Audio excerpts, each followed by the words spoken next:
Facebook কিন্তু সবসময় আমাদের উপরে নজর রাখে, আর আমাদের ফেসবুক অ্যাকাউন্টে যে পরিমাণ ডাটা আমরা ইউজ করি বা যে বিষয় নিয়ে আমরা করি, এই সমস্ত ডাটা পেজ কিন্তু সবই ফেসবুকের কাছে থাকে। তো এই অপশনটা বন্ধ করা কিন্তু আপনার অবশ্যই জরুরি হতে পারে। আপনি চাইলে বন্ধ রাখতেও পারেন, নাও রাখতে পারেন। তবে বন্ধ রাখলে আপনার উপকারও হবে, এবং বন্ধ যদি না রাখেন, বন্ধ রাখেন, তাহলে কিন্তু আপনার ক্ষতিও হতে পারে।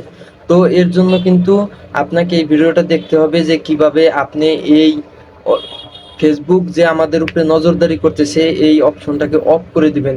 তাইলে আর ফেসবুক কখনোই আমাদের উপরে নজরদারি করতে পারবে না। তো এর জন্য সরাসরি আমাদেরকে চলে যেতে হবে আমাদের ফেসবুক অ্যাপসে। ফেসবুক অ্যাপে আসার পরে এরপরে আমাদের অফিসিয়াল অ্যাপ ছাড়া কিন্তু আপনি এই কাজটা করতে পারবেন না। তো আপনাকে এরপরে চলে যেতে হবে আপনার ফোনের পেজ হোক বা আপনার প্রোফাইল, এইটার সেটিংয়ে যাবেন। সেটিংয়ে যাওয়ার পরে একটু নিচে স্ক্রল ডাউন করবেন। নিচে স্ক্রল ডাউন করার পরে আপনি দেখবেন নিচেই লেখা আছে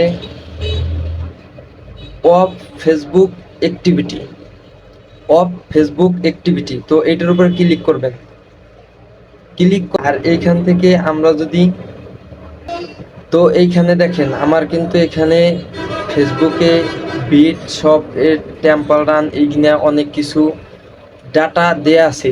তো এইগুলা আমাকে ডিলিট করতে হবে প্রথমে আগে। তো এর জন্য আমরা নিচে দেখেন 3 নম্বরে একটা ক্রস চিহ্ন আছে এবং লেখা আছে ক্লিয়ার হিস্টোরি। এটার উপর সরাসরি ক্লিক করবেন। ক্লিক করার পর দিয়ে দেবেন ক্লিয়ার হিস্টোরি। আপনার যত পিছনে যত ডাটা ছিল এগুলো কিন্তু সব ডিলিট হয়ে যাবে।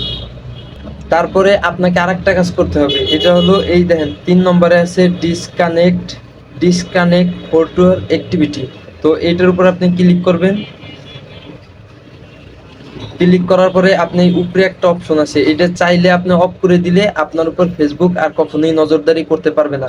আর যদি আপনি অন রাখেন তাহলে কিন্তু ফেসবুক আপনার উপর নজরদারি করতে পারবে।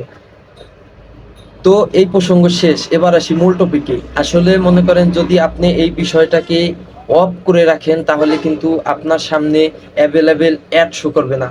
আর এতে কিন্তু আপনার একটা ক্ষতি হবে, আপনি যে বিষয় রুচি সম্মত ভিডিও দেখেন বা যে কোনো পোস্ট দেখেন, এটা কিন্তু ফেসবুক আপনার রুচি সম্মত পোস্টটাকেই তারা কালেক্ট করে এবং আপনার সামনে রিভিউ করায় বা আপনার সামনে ভিডিওটা উপস্থাপনা করে।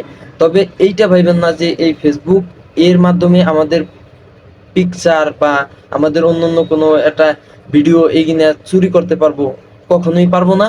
তো শুধু পারবো কি আপনার রুচি সম্মত যে ভিডিওগুলান আপনি যেগুলো দেখেন বা দেখতে চাইতেছেন সেই ভিডিওগুলান আপনার সামনে দিতে। তো আমি মেহেদি আজকের মতন বিদায় নিচ্ছি। আসসালামু আলাইকুম।